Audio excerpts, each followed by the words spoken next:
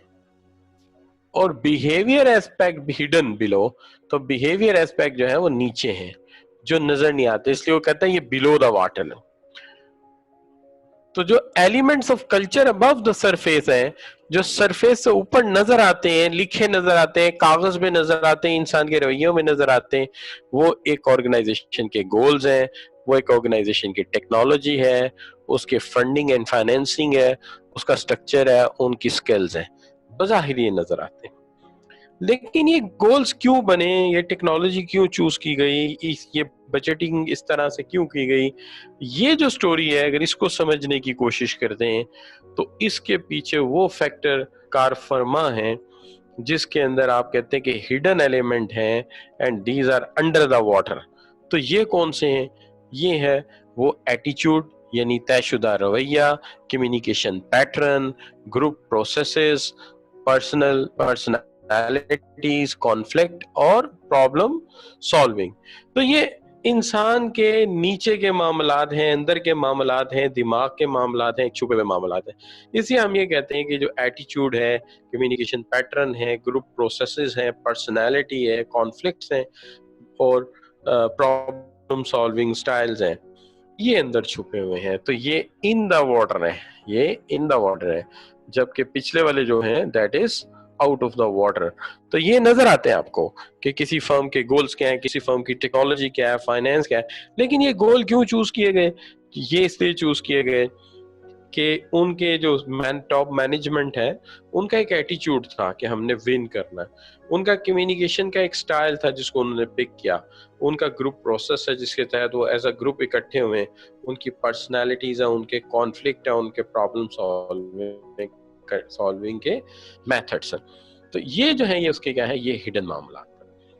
اب اگر ہم آگے بڑھتے ہیں تو ایک تو یہ معاملہ ہو گیا, یہ تو بالکل مختصر سا معاملہ ہے کہ انسان کا جو رویہ ہے اس رویے کے اوپر والا جو لیول ہے وہ نظر آتا ہے اور نیچے والا چھپا رہتا ہے. جب اس کو آرگنائزیشنل ایسپیکٹ میں لے کے جاتا ہے تو وہ کہتا ہے آرگنائزیشن کے گولز نظر آتے ہیں, اس کی اسٹرکچر نظر آتا ہے, اس کی ٹیکنالوجی نظر آتی, لیکن وہ ٹیکنالوجی, اسٹرکچر اور گولز کیوں سلیکٹ ہوئے یہ ڈیپینڈ کرتا جو اندر کے معاملات کیسے رہے ہیں, پرسنالٹی کیسی ہے, ان کے سالونگ سٹائلز کیا ہیں. تو یہ پہلے ایک چھوٹا سا کانسیپٹ تھا جس کو ہم کہتے ہیں کلچرل آئس برگ, یہ تو ہو گیا. اب جو دوسرا معاملہ ہے اس پہ میں بات کرنے والا ہوں, یعنی آپ کو یاد ہوگا جب میں نے آج لیکچر کا سٹارٹ کیا تو میں نے آپ سے کہا تھا کہ we will go through these theories, in theories کی طرف ہوتے ہوئے چلیں گے. تو ان تھیوریز میں ایک تو یہ والی تھیوری کلچرل آئس برگ اور دوسرا ایگرش شین اور اس کے بعد 7S بائی مکین. اب اس کے اندر جو ہم بات کرتے ہیں سب سے پہلے تو اب ہم بات کر لیتے ہیں لیولز آف. دیکھیے لیول آف کلچر جو ہیں یہ لیئرز ہیں. یہ تھیوری پیش کی ہے شین نے. شین کی یہ جو تھیوری ہے 1992 کی ہے, اس کے اندر انہوں نے دو باتیں سب سے پہلے کہی. سب سے پہلی بات تو یہ کہ یہ بڑے لیڈنگ پروفیسر رہے ہیں, امریکن انسٹیٹیوٹ ہے MIT, بڑا نام ہے جہاں پہ یہ پروفیسر رہے ہیں, ریسرچز ان کی کافی زیادہ ہے مینجمنٹ کے کانسیپٹس میں, پرٹیکولرلی بیہیویئر اسٹڈیز کے اندر یہ کافی کام کر چکے ہیں. سب سے پہلی چیز جو ہے وہ یہ کہتے ہیں, جو آرگیو کا یہ ہے کہ کسی آرگنائزیشن کے کلچر کی بنیاد ان کا فاؤنڈر لیڈر رکھتا ہے. کسی بھی کلچر کے, کسی بھی آرگنائزیشن کے کلچر کی بنیاد ان کا فاؤنڈر لیڈر رکھتا ہے, فرسٹ لیڈر رکھتا ہے. اصل میں وہ اس آرگنائزیشن کے معاملات کو چلانے میں جس طرح کی پرابلمز اور جس طرح کے چیلنجز کو فیس کرتا ہے وہ ہمیشہ کے لیے اس آرگنائزیشن کے کلچر کا حصہ بن جاتی. یعنی دوسرے الفاظ میں ہم یہ کہنا چاہتے ہیں کہ شہین کا یہ خیال ہے, پروفیسر صاحب کا یہ خیال ہے کہ کلچر کی بنیاد ہمیشہ فاؤنڈر لیڈر رکھتا ہے, اور وہ اس آرگنائزیشن کو بنانے میں, کامیاب کرنے میں جو پرابلم اور چیلنجز فیس کرتا ہے وہ ہمیشہ اس آرگنائزیشن کے کلچر کا حصہ بن جاتی ہے. اب آپ کہیں گے یہ کیسے؟ دیکھیے بڑی سمپل سی بات اگر میں آپ سے کروں تو میں آپ کے ساتھ اپنے بچپن کا ایک واقعہ شیئر کر سکتا ہوں. تو میں چھوٹا تھا تو ہم بی ایس سی کر رہا تھا ابھی. تو B S C I was doing in economics statistics and mathematics, یہ میرے کورسز تھے. تو اس کے لیے ایک جگہ پہ میں ٹیوشن پڑھنے جاتا تھا. وہ بڑا پوش ایریا تھا. ان دنوں میں اندرون شہر رہتا تھا، بڑے پاپولیٹڈ ایریا میں.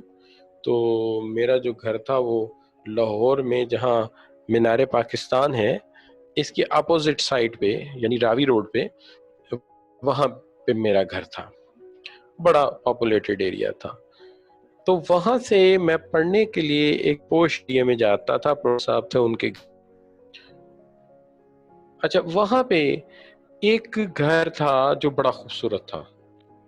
اس کے باہر سٹون کا ایک بڑا منفرد کام ہوا تھا، وہ مجھے بڑا پسند تھا.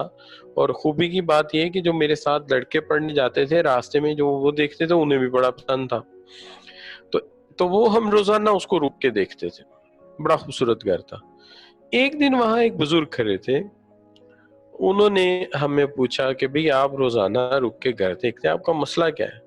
تو ہم نے بچے تھے، ہم نے کہا جی گھر بس مسئلہ کیا ہونا ہے، گھر پہ آ رہا ہے تو ہم دیکھتے ہیں. وہ ہنس پڑے بزرگ اور انہوں نے کہا کہ آپ اندر آ جائیں، اندر سے بھی دیکھیں.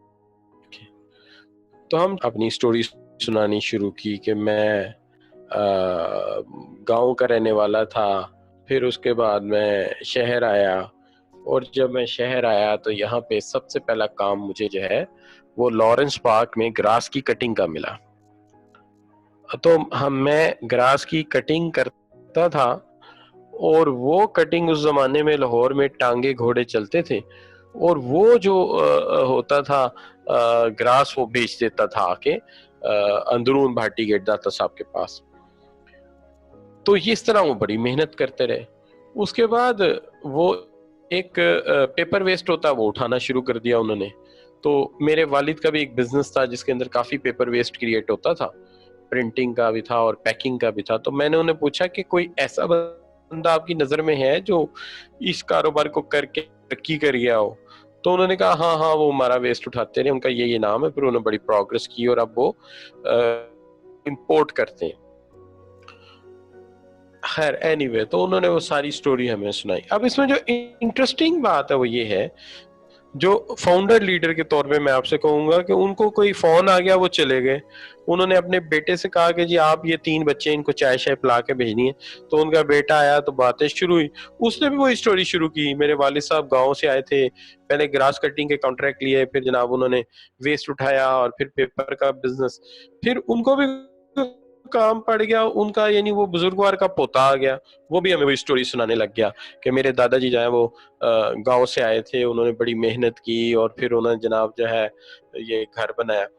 تو you C this is what جو ہے وہ پروفیسر صاحب کہنے کی کوشش کر رہے ہیں. ہنری شین he is making you clear کہ جی بات یہ ہے کہ جو فاؤنڈر لیڈر جو مشکلات فیس کرے گا، وہ فاؤنڈر لیڈر کی جو ڈیفیکلٹیز ہیں، جو اس نے مشکلات فیس کی ہیں، وہ ہمیشہ اس آرگنائزیشن کے، اس گھر کے، اگر گھر بنایا تو گھر کے، اور اگر آرگنائزیشن بنائی تو آرگنائزیشن جو بھی بنایا ہے اس کے اندر اس کی جو محنت ہے، اس کی جو مشکلات ہیں، اس کے کلچر کا ہمیشہ کے لیے کیا بن جائیں گی؟ حصہ بن جائیں گی. تو یہ ہے اس کے اندر جو ہمارے لیے بڑا امپورٹنٹ لیسن ہے اور اہم بات ہے کہ یہ چیزیں بن جاتی ہیں. جسٹ ایک منٹ ذرا رکیے گا، میں اس کو ایک چیز چیک کرنی چاہ رہا ہوں کہ کیا آیا میں نے اس چیز کا خیال رکھا ہے کہ نہیں. یس، تو